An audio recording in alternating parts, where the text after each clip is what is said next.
அவங்க டென்ஷனாக வருவாங்க. அவங்க சமாதானப்படுத்தி எனக்கு மேலே இருக்கிற ஆஃபீஸருக்கு கெட்ட பேர் வராது நான் பார்த்து அவங்களுக்கு செஞ்சு தரணும். அவங்க ஏதோ 100 பேர் பார்த்து பார்த்து பேசுறதால அவங்க சில கோவப்பட்டு என்கிட்ட வந்து அதிகமாக எனக்கு ப்ரெஷர் ஏறி 25 வருஷத்துக்கு முன்னாடி சொல்கிறேன். அப்போ ப்ரெஷர் 150 160 அப்படி இருக்கும். உடனே எனக்கு ரெஃபர் கொடுப்பாங்க. நான் அப்போ ஆஸ்பத்திரிக்கு வருவேன். அவங்க ஒரு 4 நாளைக்கு என்னை பெட்டில் வச்சுருந்து எனக்கு வைத்தியம் பார்த்து அந்த ப்ரெஷரை குறைச்சி அனுப்புவாங்க. திருப்பி ஒரு 6 மாதம் அதே சர்வீஸை அதே வேலை பார்த்துட்டு இருக்கிறதால திருப்பி ஒரு 6 மாதம் அந்த திருப்பி அதே ப்ரெஷர் வரும். இது மாதிரி ஒரு 11 தடவை நான் அப்போலோவுக்கே போயிருக்கேன். 11 தடவை அப்போலோவுக்கு போய் நான் அந்த வைத்தியம் பார்த்துருக்கேன். அவங்க அப்பப்போ எனக்கு அந்த வைத்தியத்தை பார்த்து எனக்கு அந்த ப்ரெஷரை குறைச்சி அனுப்புவாங்க. சரி இவங்க எப்படி பண்ணாங்க, சரி வேற ஒரு ஆஸ்பத்திரிக்கு போகலான்னு சொல்லி 3 தடவை MMM ஹாஸ்பிட்டலுக்கு போனேன். அங்கே போன உடனே எனக்கு அந்த ப்ரெஷர் செக் பண்ணாங்கன்னா 210 சிஸ்டாலிக் இருக்கும், 110 டைஸ்டாலிக் இருக்கும். அங்கே செக் பண்ணுறவங்களே பயப்படுவாங்க, என்ன சார் இவ்வளோ மோசமாக இருக்குது, இப்படி வந்துடுங்களே, எப்படி வந்தீங்கன்னு கேட்பாங்க. நான் பஸ்ஸில் தான் வந்தேன் அப்படிமா. அவங்க எல்லா டெஸ்ட்டும் பண்ணி அவங்க மருந்து மாத்திரை கொடுத்து அனுப்புவாங்க. அங்கே ஒரு 3 தடவை போனேன்.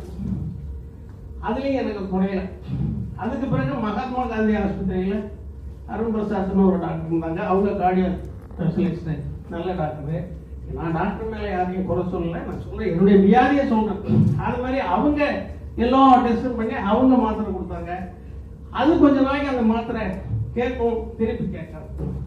இது மாதிரி 25 வருஷமா நான் இந்த நோயால் அவஸ்தைப்பட்டு இருந்தேன். இப்போ இந்த வருஷம் 2024 ஜனவரி மாதம் ரொம்ப ஓவரா எனக்கு பிபி வந்து அதிகமாயிடுச்சு. அந்த பிபிக்காக என்ன பண்ணாங்க, நான் திருப்பி அருண் பிரசாத் டாக்டர் போய் பார்த்தா அவரு எக்கோ அது இதெல்லாம் எடுத்து, சார் உங்களுக்கு ஹைப்பர் டென்ஷன் அப்படிதான் இருக்கு, என்ன பண்றது தெரியல, சரி நீங்க இந்த மாத்திரையை சாப்பிடுங்க பார்க்கலாம் அப்படின்னு சொல்லி அவங்க மாத்திரையை கொடுத்தாங்க. அது ஒரு 2 நாளைக்கு அந்த மாத்திரை குறைச்சிது, திருப்பி ஏறிடுச்சு. சரி எங்க லோக்கல்ல ஒரு டாக்டர் இருக்காங்க, அவங்கள எப்பயும் ஃபேமிலி டாக்டர், அவங்கள பார்ப்பேன். அவரு வந்து என்ன சொல்றாரு, சார் என்ன சார் இவ்வளவு ஓவரா இருக்கு, உங்க உடம்புல என்ன சயின்ஸ் இருக்குன்னே எனக்கு தெரியல சார், கொஞ்சம் ஜாக்கிரதையா பண்ணுங்க சார், நடங்க சார், ஏதாவது வெயிட்டை குறைங்க அப்படி இப்படின்னு அவர் சொல்லுவார். நான் வந்து 18 ஏக்கர் விவசாயம் பண்றேன். காலையில 6 மணிக்கு வயலுக்கு போவேன், 3 மணி வரைக்கும் வயல்ல இருப்பேன், சுத்துவேன். நடையெல்லாம் அதிகமாக தான் இருக்கு சார், நான் அது மாதிரி உட்கார்ந்து இருக்கிற ஆள் இல்லை சார். இருந்தாலும் நீங்க உங்களுக்கு அதை பண்ணுங்க, நீங்க இந்த மாதிரி வெயிட் அதிகமா, இது பிபி அதிகமா இருக்கு, எந்த நேரத்துல என்ன ஆகும்னு தெரியாது, நரம்பு வெடிச்சிடும், இல்லைன்னா கை கால் அடிச்சிடும், அப்படி ஏதாவது ஒரு டிபெண்ட் யார் கூடயாவது இருந்துதான் நீங்க போகணும், ஜாக்கிரதையா பண்ணுங்க சார், இப்படியே வளர்த்துட்டு இருக்காதீங்கன்னு சொன்னாரு. எனக்கே ஒரு ஆனா அந்த உடம்பு என் கட்டுப்பாட்டுல இல்லை. அப்ப அப்படியே அந்த பிபி அதிகமா வரும்போது தலையெல்லாம் மொழின்னு இருக்கும், காலெல்லாம் வலிக்கும், உடம்பே ஒரு சோர்வா இருக்கும். என்னுடைய கட்டுப்பாட்டில் என் உடம்பு இருக்காது. இதான் இப்படியே இருக்கு, எல்லாம் பயமுறுத்துறாங்களே, என்ன செய்யறதுன்னு தெரியல அப்படின்ட்டு எங்க பிரதர் அங்கே உட்காந்துருக்காங்களே, அவங்க வந்து இங்க இருக்காங்க கீழ்கட்டளையில.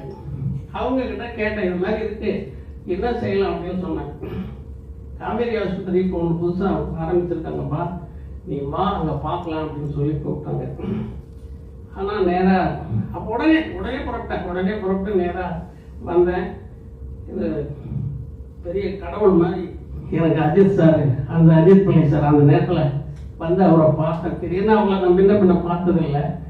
அவங்கள பார்த்த உடனே அவங்க பேச்சு என்னை பார்த்து, பயப்படாதீங்க, நான் அந்த பேக் ஃபைல் கம்ப்ளீட்டாக எடுத்துகிட்டு வந்திருந்தேன். அந்த பேக் ஃபைல் எல்லாத்தையும் அவர் பார்த்தாரு. உங்களுக்கு வேற எந்த ட்ரீட்மெண்ட்டும் சரிப்பட்டு வராதுங்க, உங்களை நீங்கள் வந்து இந்த ஆர்டிஎம்னு ஒரு ட்ரீட்மெண்ட் இருக்கு, அதுதான் நீங்கள் செஞ்சுக்கணும். உங்களுக்கு என்னமோ அந்த டெஸ்ட் இந்த டெஸ்ட்லாம் செஞ்சு நிறைய பணத்தை உங்களை நான் செலவு பண்ண வைக்கிறதுக்கு விரும்பல. நான் ஒரு 3 நாளைக்கு மாத்திரை கொடுக்குறேன். அந்த மாத்திரையை நீங்கள் சாப்பிட்டு பாருங்க, அந்த மாத்திரை உங்களுக்கு சரியா இருந்தால் நான் அதையே கண்டினியூ பண்ணிக்கலாம், இல்லைன்னா நீங்கள் இந்த ஆர்டிஎம் தான் பண்ணணும், வேற வழி கிடையாது அப்படின்னு சொன்னாங்க. எவ்வளோ சார் ஆகும்னா 8 lakhs பக்கம் வருங்க அப்படின்னாங்க. 8 lakhs சொல்றீங்களா சார், நான் என்ன பண்ணுறது அப்படின்னேன். வேற வழியில் சார், அந்த இன்ஸ்ட்ருமெண்ட்டே 1 minute தான், அது அமெரிக்காவிலேருந்து வரணும், அதுதான் சார் நான் ஏதாவது குறைக்க முடிஞ்சா பார்க்குறேன் சார் நாங்கள். சரி நான் இந்த ட்ரீட்மெண்ட் சாரே எனக்கு அவரை பார்த்த உடனே அவர் சொன்ன உடனே நீங்கள் கவலைப்படாதீங்க, இதை நான் குறைச்சிருவேன், இதுக்கு வழி இருக்கு, இதுதான் ட்ரீட்மெண்ட், நீங்கள் எப்பயும் கவலைப்படாதீங்க, இதை நான் குறைச்சிருவேன்னு சொன்னார். அவரு அந்த கனிவான பேச்சு, அவர் ஆதரவான அந்த வார்த்தைகள் வந்து எனக்கு ரொம்ப, அதாவது நோயாளி வந்து டாக்டர் கொடுக்குற மருந்தை விட அவங்களுடைய வார்த்தைகள் அவங்க அனுசரித்து பேசுறாங்க, கனிவா சொல்லி தைரியப்படுத்துறாங்கல்ல, அந்த தைரியம் இவர் எனக்கு கொடுத்தாரு. அதனால நான் எனக்கு அவரை பார்த்த உடனே பிடிச்சது, திருப்தியா இருந்தது. சரி, இவர்கிட்ட செஞ்சுக்கலாம், நமக்கு வைத்தியம் நம்ம நோய் சரியா போயிடும் நினைச்சேன். இதை பற்றி நான் வந்து மற்ற டாக்டர்கிட்ட கேட்டேன். ஏன்னா மத்தாரத்தில் வேற டாக்டர், நெய்வேலியில் இருக்கிற டாக்டர்லாம் இந்த வைத்தியம் அப்படின்னு சொல்றாங்களே, இந்த ஆர்டிஎன்கிறது என்ன அப்படின்னு கேட்கும்போது அந்த டாக்டர்ஸ்லாம் ஏங்க இப்படி ஒரு வைத்தியம் இருக்கா, இது கொஞ்சம் யோசனை பண்ணி செய்யுங்க, 8 லட்ச ரூபா ஆகுதுன்னு சொல்றீங்க, நீங்க கொஞ்சம் அது என்னன்னு டீட்டெயில் விசாரிச்சுட்டு வந்து சொல்லுங்க, நான் அப்புறமா கேட்டு நான் சொல்றேன் அப்படின்னு சொல்லி அப்படி சொல்லிட்டாங்க அவங்க.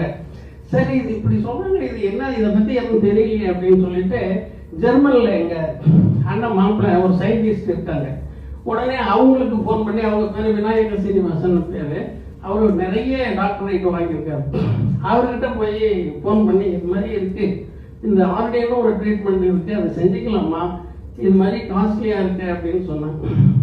அவர் உடனே ஒரு 2 hours டைம் கொடுங்க, நான் பார்த்து சொல்றேன் அப்படின்ட்டு. அவர் அங்கே ஜெர்மன்ல சீஃப் டாக்டர்ஸ் ஒரு 4-5 பேர் கிட்ட, அவர் சயின்டிஸ்டா இருக்கார், மருந்து கண்டுபிடிக்கிற வேலையெல்லாம் அவருக்கு. அவரு வந்து அதெல்லாம் விசாரிச்சு சொன்னாரு, இது மாதிரி ஒரு ட்ரீட்மெண்ட் அமெரிக்காவில் பண்ணிக்கிட்டு இருக்காங்க, இன்னொன்று இந்தியாவில் ஏதோ 1 to 1 2 3 இடத்துல தான் ஏதோ பண்ற மாதிரி தெரியுது, ஆனா ட்ரீட்மெண்ட் பண்ணா உங்களுக்கு வந்து பிபி ரெடியூஸ் ஆகும், சான்சஸ் இருக்கு சொல்லிட்டாங்க. ஆனா நல்ல டாக்டரா பார்த்து பண்ணீங்க, டாக்டர் தான் மெயின், அது மாதிரி பண்ணீங்க, டாக்டர் நல்ல டாக்டரா பார்த்து பண்ணீங்க, குறையறதுக்கு வாய்ப்பு இருக்குன்னு அவங்க சொன்னாங்க. சரிங்க, நான் அந்த ஒரு நம்பிக்கை, சாருடைய வார்த்தைகளை எனக்கு நம்பிக்கை, சரி நம்ம செஞ்சுக்கலாம்னு சொல்லிட்டு நான் வந்துட்டேன். எனக்கு இன்னும் மற்றவங்க எல்லாம் வேணாங்க, இந்த தூரம் செலவு பண்ணி செய்ய வேணாம், ஃபெயிலியர் ஆகி போச்சுன்னா கஷ்டம், நீ கொஞ்சம் பார்த்து செய்யலாம் அப்படின்னாங்க. ஆனா எனக்கு என்னன்னு கேட்டீங்கன்னா, இது இவ்வளவு நாளா 20 வருஷமா நம்ம வந்து இதை அனுபவிச்சுட்டு இருக்கோம், உடம்பு நம்ம கண்ட்ரோல்ல இல்லை, எப்ப பார்த்தாலும் இந்த பிபி அதிகமா வரும்போது தலையெல்லாம் அப்படியே ஜுவ்வுன்னு இருக்கும், கை வலிக்கும், கால் வலிக்கும், நெஞ்சு வலிக்கும், உடம்பே ஒரு கண்ட்ரோல் இல்லாத இருக்கும். இந்த அவஸ்தை எத்தனை நாளைக்கு பட்டு இருக்கிறது?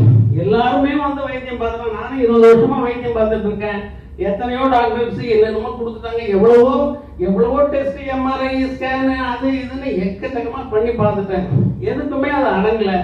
சரி, இனிமே நம்ம எதுவுமே செய்யாத இருந்து கையை கால அடிச்சு அப்புறம் எங்கேயாவது கால கையை எடுத்துக்கிட்டு யாரு சப்போர்ட்லையாவது நம்ம வாழறதை விட இது இருந்தா பொழைச்சா நிம்மதியா வீட்டுக்கு போவோம், இல்லையா போனா புது அப்படிங்கிற ஒரு முடிவுக்கே வந்துட்டேன். நான் வந்துதான் சாரோட வார்த்தையில நம்பிக்கையில நான் அந்த வைத்தியத்தை பண்ணிக்க துணிஞ்சு இறங்கினேன். சார் வந்து அவங்க மட்டும் இல்லை, என்னை அந்த ஸ்ட்ரெச்சர்ல படுக்க வச்சு 3 மணி நேரம் அந்த ஆப்ரேஷன் தியேட்டர்ல என்ன படுக்க வச்சு, சாரு அவருக்கு துணையா என்ன ஒரு 3 டாக்டர்ஸ், அவங்க பேர்லாம் எனக்கு தெரியல, அந்த ஆப்ரேஷன் தியேட்டர்ல ஒரு டீமே ஒரு 10 பேர் அப்படியே ரெடியா நின்றுட்டு 3 மணி நேரம் அந்த டிவி எல்லாம் கரெக்ட் பண்ணி அவங்க செஞ்சாங்க. அந்த செய்யற அந்த நேரத்துல ஒரு எனக்கெல்லாம் சில கொஞ்சம் பொறுத்துங்க, ஒரு 10 செகண்ட் வலிக்கும் அப்படிம்பாங்க, அந்த வலி அப்படியே தாங்க முடியாத வலியா இருக்கும். ஆனா அவர் அந்த வார்த்தை, அவர் எனக்கு அந்த ஆதரவா தட்டி கொடுக்குறாரு பாருங்க, அவர் அந்த தட்டி கொடுக்கும்போது அந்த வலியே எனக்கு தெரியாது, அப்படி ஒரு ஆதரவா அந்த வைத்தியத்தை அவங்க பண்ணி முடிச்சாங்க.